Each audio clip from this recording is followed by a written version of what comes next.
Breaking news చూస్తున్నారు. మీకు Instagram reel ఎలా చేయాలో తెలుసా? ఇన్స్టాగ్రామ్ ప్రొఫైల్ ఉందా? స్నాప్చాట్ ఉందా? సోషల్ మీడియా ప్రొఫైల్స్ అన్నీ ఉన్నాయా? ఇవన్నీ క్వశ్చన్స్ ఒక కంటెంట్ క్రియేటర్ అడిగే క్వశ్చన్స్ కాదు. ఈ దేశ ప్రధాని మోదీ ప్రస్తుతానికి కౌన్సిల్ ఆఫ్ మినిస్టర్స్ మీటింగ్లో ఆయన మంత్రులను అడిగిన ప్రశ్నలు ఇవి. మీకు ఇన్స్టాగ్రామ్లో రీల్ చేయడం వచ్చా? ఇన్స్టాగ్రామ్ రీల్ అకౌంట్స్ ఉన్నాయా మీకు? అసలు స్నాప్చాట్ ఉందా?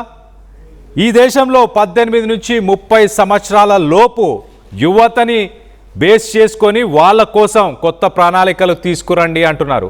ఇదంతా ఎందుకు చెప్తున్నారు తెలుసా? Cockroach Janata party effect. అతి తక్కువ సమయంలో సోషల్ మీడియా మాధ్యమంలో అత్యధిక ఆదరణ పొందిన ఈ సోషల్ మీడియా అకౌంట్స్ అన్నీ జెన్ జీ, ఈ జనరేషన్లో ఉన్న యువత అట్రాక్ట్ అయ్యి వాళ్ళు ఈ పార్టీకి సంబంధించిన సోషల్ మీడియా హ్యాండిల్స్ని వాళ్ళు సబ్స్క్రైబ్ చేస్తున్నారు, ఫాలో చేస్తున్నారు. సో దీన్ని చాలా సీరియస్గా ప్రధానమంత్రి మోదీ ఈ ఇష్యూని తీసుకున్నట్టు తెలుస్తుంది. జెన్జీకి పార్టీకి సంబంధించిన నాయకులు, కౌన్సిల్ ఆఫ్ మినిస్టర్స్ వీళ్ళందరూ కూడా దూరంగా ఉంటున్నారా? వాళ్ళు సరి చేసుకోవాలి వాళ్ళ మిస్టేక్స్ అన్నీ. ఒకవేళ సరి చేసుకోకపోతే మినిస్టర్స్నే మార్చేస్తా అంటూ ప్రధానమంత్రి మోదీ వార్నింగ్ ఇచ్చినట్టు తెలుస్తుంది. మీలో ఎంతమంది ఇన్స్టాగ్రామ్ వాడుతున్నారు? రీల్స్ అంటే ఎంతమందికి తెలుసు? పార్టీ అలాగే ప్రభుత్వ కార్యక్రమాలు ప్రచారం చేశారా? వీటన్నిటి ప్రచారం చేసుకుంటున్నారా? యువత ఎలా ఆలోచిస్తుందో మీకు తెలుసా? జెన్జీ ఆలోచనలు అర్థం చేసుకోవాలి, లేకపోతే మన ప్రభుత్వాన్ని దించేస్తారు. నేపాల్, శ్రీలంక, బంగ్లాదేశ్ ఈ 3 దేశాల్లో కూడా ఏం జరుగుతుంది, గతంలో ఏం జరిగింది వాటిని దృష్టిలో పెట్టుకోవాలి. యువతకు పెద్ద పీట వేస్తానని ప్రధానమంత్రి మోదీ చెప్పినట్టు తెలుస్తుంది.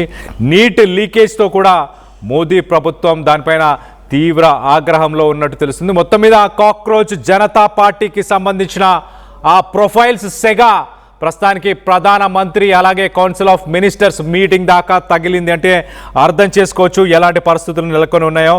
నిన్న గురువారం రోజులు జరిగిన కౌన్సిల్ ఆఫ్ మినిస్టర్స్ మీటింగ్లో మరి ప్రధానమంత్రి మోదీ కౌన్సిల్ ఆఫ్ మినిస్టర్స్తోని ఏమేం మాట్లాడారు వాటన్నిటి గురించి డీటెయిల్గా తెలుసుకునే ప్రయత్నం చేద్దాం. ఇటు ఏపీ నుంచి మా ఇన్పుట్ ఎడిటర్ కృష్ణమోహన్ అందుబాటులో ఉన్నారు. కృష్ణమోహన్తో మాట్లాడి తెలుసుకునే ప్రయత్నం చేద్దాం. కృష్ణమోహన్, చెప్పండి, అసలు పిఎం చాలా సీరియస్గా కాక్రోచ్ జనతా పార్టీ, ఆ పార్టీకి సంబంధించిన సోషల్ మీడియా హ్యాండిల్స్ కానీ జెన్జీ ఒక రకమైన ప్రభుత్వానికి సంబంధించి కొంత వ్యతిరేకత ఉంది కాబట్టి ఆ పార్టీ ఆవిర్భావం కానీ ఆ పార్టీకి సంబంధించిన సోషల్ మీడియా హ్యాండిల్స్, అంటే పార్టీ ఆవిర్భావం అని కూడా అనకూడదేమో మేబీ, బట్ సోషల్ మీడియా హ్యాండిల్స్కి వచ్చిన రెస్పాన్స్ని చూసి ప్రధానమంత్రి మోదీ ఎలా రెస్పాండ్ అయ్యారు? మినిస్టర్స్తో ఏం మాట్లాడారు? కళ్యాణ, ఒకసారిగా మనం దాన్ని చూసుకుంటే నిన్న కేంద్ర కేబినెట్ మీటింగ్ లో మోడీ ప్రత్యేకంగా కాక్రోచ్ జనతా పార్టీ వ్యవహారం మీదనే చాలా పెద్ద ఎత్తున క్లాస్ పీకిన పరిస్థితి అయితే ఉంది మంత్రులందరికీ కూడా. అంటే కేంద్ర మంత్రులకి ఒక సూచన, క్లియర్ గా ఒక మాట అయితే ఆయన చెప్పదలుచుకున్నారు. అసలుకి మీలో ఎంతమందికి ఇన్స్టాగ్రామ్ వాడతారు, రీల్స్ అంటే ఏంటో తెలుసా, అసలుకి పార్టీ లేదు ప్రభుత్వం చేస్తున్న ప్రభుత్వ కార్యక్రమాలని ప్రచారం చేసే అలవాటు మీకు ఉందా లేదా? ఎందుకు అంటే ఇప్పుడున్న జెన్జీ ప్రభుత్వం మీద ఎంత వ్యతిరేకత ఉంది, ఎందుకు ఈ వ్యతిరేకత కూడా కారణాలు ఏంటి అంటే బేసిక్ గా దేశంలో జరుగుతున్న కొన్ని సమస్యల మీద విసిగెత్తిపోయింది. నిరుద్యోగ సమస్య కావచ్చు, లేకపోతే ఇతరత్ర ప్రభుత్వాల్లో జరుగుతున్న కొన్ని సమస్యలు, ప్రధానంగా జ్యుడిషియల్ లో జరుగుతున్న కొన్ని వ్యవహారాలు, వాళ్ళు ఇస్తున్న తీర్పులు, వీటి మీద జెన్జీ చాలా తీవ్రంగా వ్యతిరేకిస్తోంది. దీన్ని మనం అర్థం చేసుకోవాలి. వాళ్ళ ఆలోచనలకు తగ్గట్టుగా మనం అర్థం చేసుకోలేకపోతే మన ప్రభుత్వాన్ని దించేస్తారు. యువత ఆలోచనలకు తగ్గట్టుగా పని తీరు కూడా మార్చుకోవాలి, లేకపోతే పూర్తిగా కూడా మనల్ని నట్టేట ముంచుతారు. మనల్ని పశ్చిమ బెంగాల్లో ఏ విధంగా అక్కడ యువత మనకి అండగా నిలబడి ప్రభుత్వాన్ని నింపిందో, అట్ ద సేమ్ టైం మీరు కూడా రియాక్ట్ కాకపోతే మనం దించడానికి కూడా వాళ్ళకి ఏం పెద్ద నిమిషం పట్టదు అనేది చాలా క్లియర్ గా చెప్పిన పరిస్థితి. యువతను తృప్తిపరిచేందుకు ఏం చేయాలో ఒక కార్యాచరణ ప్రణాళికని రూపొందించాలి. అసలు జరుగుతున్న ఇన్సిడెంట్స్ మీద లేదు, మీరు అసలుకి కేంద్ర మంత్రులుగా ఉండి ఏ బాధ్యత తీసుకుంటున్నారు, అసలుకి మీరు ఆ యువతను ఫాలో అయ్యే పరిస్థితుల్లో మీరు ఉన్నారా లేదా? మరోవైపు కూడా ఏదైతే కేవలం మన పక్కన రాష్ట్రంలో తమిళనాడులో టీవీకే పార్టీ ఏ విధంగా అయితే యువత ముందుకు వచ్చి అక్కడ 2 పెద్ద పార్టీలని నేల కల్పించిందో అటువంటి సంఘటనలే ఇవన్నీ కూడా జరుగుతాయి. కాబట్టి ఈసారి కేబినెట్ లో కూడా నేను భారీగా మార్పులు చేయబోతున్నాను, యువతకు పెద్ద ఎత్తున ప్రాధాన్యం ఇవ్వబోతున్నాను అని చెప్పిన పరిస్థితి. ప్రధానంగా నీట్ ఏదైతే 24 లక్షల మంది జీవితాలతో ఆడుకున్న నీట్ లీకేజ్ వ్యవహారం మీద మోడీ చాలా సీరియస్ గా వ్యవహారాన్ని ప్రస్తావన తీసుకుని వచ్చారనేది తెలుస్తోంది. మంత్రులకైతే చాలా గట్టిగా క్లాస్ పీకారు. మీరు మీ పద్ధతి మార్చుకోవాలి, మీ యువతతో పోటీగా ఉండాలి, లేకపోతే ఒక్క 5-6 రోజుల్లోనే 20 మిలియన్ల సబ్స్క్రిప్షన్ ని లేకపోతే వాళ్ళ హ్యాండిల్స్ ని పెరిగిన పరిస్థితి చూస్తే యువత ఎంత ఆందోళనలో ఉంది భారతదేశంలో. వీటన్నిటినీ మీరు ఎప్పటికప్పుడు బేరీ చేసుకోవాలి. జరుగుతున్న పొరపాట్లు ఎక్కడ జరుగుతున్నాయి, దాన్ని ఎక్కడ కంట్రోల్ చేయాలి, దానికి మీరు చేస్తున్న కార్యక్రమాలు ఏంటి, వీటన్నిటి మీద కూడా దృష్టి పెట్టాల్సిన పరిస్థితి ఉంది అనేది చాలా క్లియర్ గా మాట్లాడిన పరిస్థితి అయితే కనబడుతుంది. అయితే ఓవరాల్ ఈ ఎపిసోడ్ లో మనకి ఇంకొక విషయాలు కూడా తెలుస్తుంది. అంటే కొంతమంది మంత్రుల పనితీరు సరిగ్గా లేదు, మీ బిహేవియర్ బాగలేదు, మీ ఉన్న వ్యవహారంలో కూడా చాలా క్లియర్ గా ఉంది. అంటే ఇటీవల ఇప్పుడు ఫర్ సపోజ్ తెలంగాణకి సంబంధించిన వ్యవహారంలో జరిగిన కొన్ని సంఘటనల మీద కూడా ఆయన కొంత సీరియస్ గా ఉన్నారు. అందుకే ఆయన చాలా క్లియర్ గా ఒక మాట అయితే చెప్పారు, నేను ఇంకా యువత దృష్టి పెడుతున్నాను, రేపు భారీ మార్పులు కూడా ఉండబోతున్నాయి కేబినెట్ లో, కాబట్టి మీరు మెంటల్ గా సిద్ధం కావాలి, మీ ఆహార శైలిని కూడా మార్చుకునే ప్రయత్నం చేయండి అని చెప్పి ఆయన గట్టిగా క్లాస్ పీకారు. అయితే మొత్తం మీద మాత్రం కాక్రోచ్ జనతా పార్టీ స్థాపన లేదు ఆ పార్టీ ఏర్పడ్డ నేపథ్యం, దాని మీద ట్విట్టర్ లో ఒక్కసారిగా భారతదేశమే కాదు భారతదేశంలో భారతీయులు చాలా ప్రాంతాల్లో ఉన్న వాళ్ళందరూ కూడా దీని మీద కొంచెం రియాక్ట్ అయిన పరిస్థితి అయితే చాలా స్పష్టంగా కనపడుతుంది. దాన్ని ప్రభుత్వాలు కూడా గుర్తించాయి. సో మనం ఇప్పుడు కానీ అజాగ్రత్తగా ఉంటే గతంలో నేపాల్లో ఏం జరిగింది, ఇంకో దగ్గర జరిగిన సంఘటనలు ఏమో మర్చిపోకూడదు. ఇవన్నీ కూడా ఒకసారి గుణపాఠంగా మనం గుర్తుపెట్టుకోవాలి, లేకపోతే పరిస్థితి చేజారిపోతుంది అని చెప్పి మోడీ సెంట్రల్ గవర్నమెంట్ లో క్యాబినెట్ సమావేశంలో చాలా క్లియర్ గా చెప్పినట్టుగా తెలుస్తోంది. కళ్యాణ్.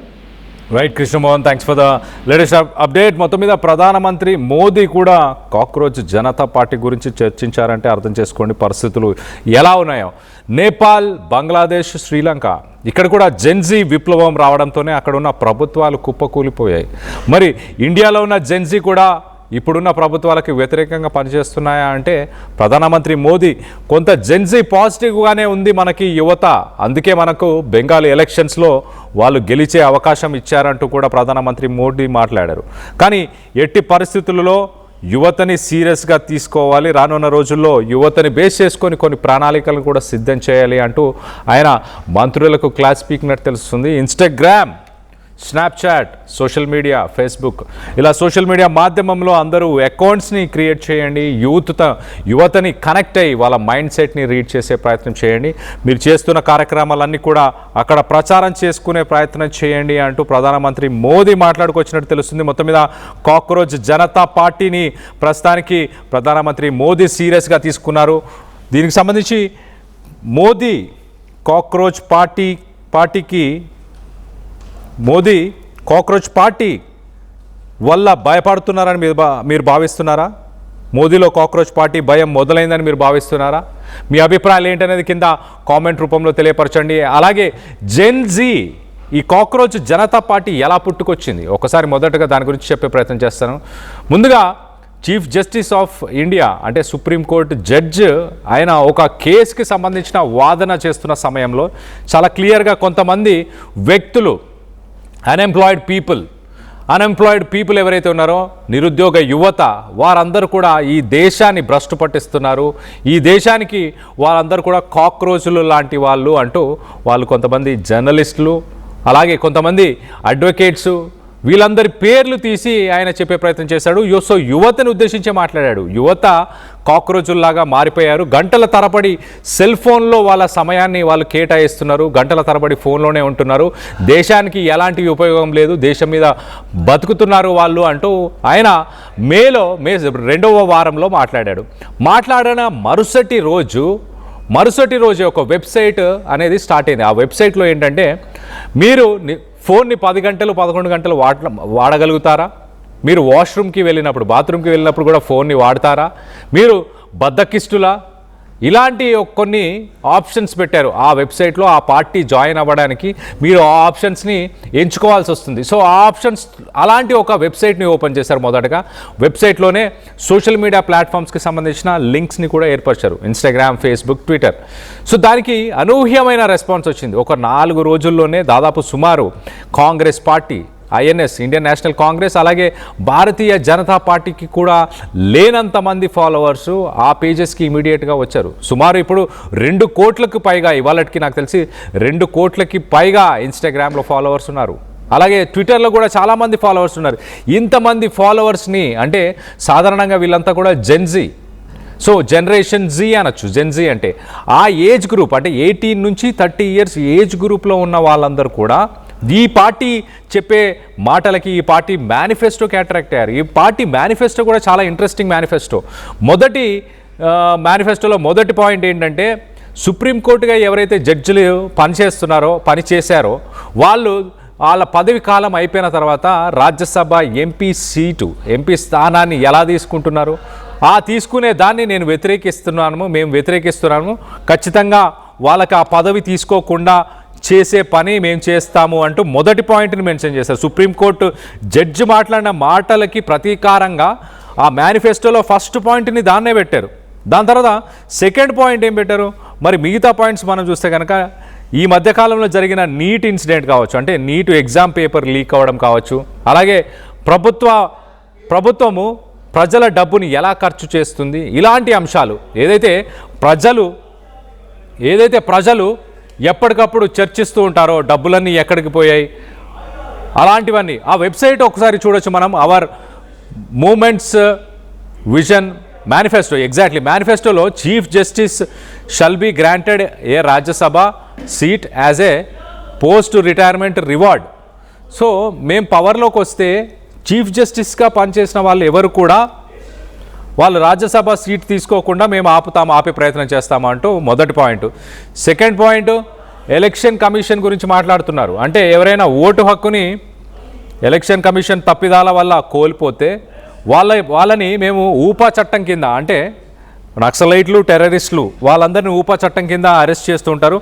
ఆ చట్టం కింద ఎలక్షన్ కమిషన్లో పనిచేసే వ్యక్తులని మేము అరెస్ట్ చేస్తాము. ఓటు విలువ అలాంటిది అంటూ second point. Third point, women's reservation 33% కాదు, సగభాగం ఇస్తాము మేము ఉమెన్స్ రిజర్వేషను అన్ని విభాగాల్లో, అంటే రాజకీయంలో కావచ్చు, గవర్నమెంట్లో కావచ్చు, అన్నిట్లో 50% రిజర్వేషన్ మహిళలకు ఇస్తామంటూ మూడో పాయింట్. నాలుగో పాయింట్, ఈ గోధీ మీడియా అంటున్నాడు. గోధీ మీడియా అంటే అంబానీ అలాగే అదానీ వీళ్ళకి లైసెన్స్లు ఇచ్చారు. ఈ దేశం మొత్తంలో మనం చూస్తే ఈ దేశం మొత్తంగా ఉన్న మీడియా సంస్థలన్నీ ప్రధానంగా కేంద్ర నేషనల్ లెవెల్లో, అంటే దేశంలో ఉన్న మీడియా సంస్థల్లో ఎక్కువ శాతం అదానీ, అంబానీ వాళ్ళ చేతుల్లోనే, అంటే వాళ్ళు కొనుక్కున్న కంపెనీలు అని చెప్పొచ్చు, ఒక రకంగా వాళ్ళ కంపెనీస్ అని చెప్పొచ్చు. ఆ కంపెనీసే రన్ చేస్తున్నాయి మీడియా సంస్థలు. ఈ మీడియా సంస్థలన్నిటికీ కూడా లైసెన్స్ని మేము క్యాన్సిల్ చేస్తాం మేము ప్రభుత్వంలోకి వస్తే అంటూ నాలుగో పాయింట్. ఐదో పాయింట్, ఏ ఎమ్మెల్యే అయినా ఎంపీ అయినా ఒక పార్టీ నుంచి గెలిచి ఇంకొక పార్టీకి వెళ్ళిపోతే వాళ్ళని కూడా వదిలిపెట్టము. వాళ్ళు ఎలాంటి పోస్ట్ని అలాగే ఎలాంటి పబ్లిక్ ఆఫీస్ని వాళ్ళు హోల్డ్ చేయకుండా 20 సంవత్సరాల పాటు వాళ్ళకి మేము ఎలక్షన్స్ నుంచి బార్ చేస్తాము, ఎలక్షన్స్లో పాల్గొనకుండా 20 సంవత్సరాలు శిక్ష వేస్తాము అంటూ ఒక రకంగా పనిష్మెంట్ అంటూ చెప్తున్నారు. ఐదో పాయింట్, ఈ మధ్యకాలంలో మనం చూసాం తమిళనాడులో కూడా అన్నా డిఎంకే పార్టీ నుంచి ఆ పార్టీ రెండుగా చీలిపోయి కొంతమంది విజయ్కి సపోర్ట్ చేస్తున్నారు, కొంతమంది ఆ పార్టీ మాదే అంటున్నారు. సో గతంలో మనం చూసాం మహారాష్ట్రలో కూడా శివసేన అలాగే మిగతా పార్టీస్లో కూడా ఇలా చీలికలు జరిగాయి. సో మొత్తం మీద అలా ఒక పార్టీ టికెట్ మీద గెలిచి ఇంకొక పార్టీకి మద్దతు తెలిపే వాళ్ళని కూడా 20 సంవత్సరాలు బహిష్కరిస్తాము అంటూ ఇలాంటి అంటే ప్రస్తుతానికి ప్రజలు చర్చించుకునే అంశాలనే మేనిఫెస్టోలో పెట్టడం జరిగింది. సో ఈ కాక్రోచ్ జనతా పార్టీకి సంబంధించిన ఈ సెగ ప్రస్తుతానికి ప్రధానమంత్రి మోదీ కూడా చర్చించారు అంటే అర్థం చేసుకోవచ్చు, ప్రభుత్వాన్ని కూడా షేక్ చేస్తుంది అని అనుకోవచ్చు ఒక రకంగా. దీనికి సంబంధించి మీరేమనుకుంటున్నారు, మీ అభిప్రాయాలని కింద కామెంట్ రూపంలో తెలియపరచండి.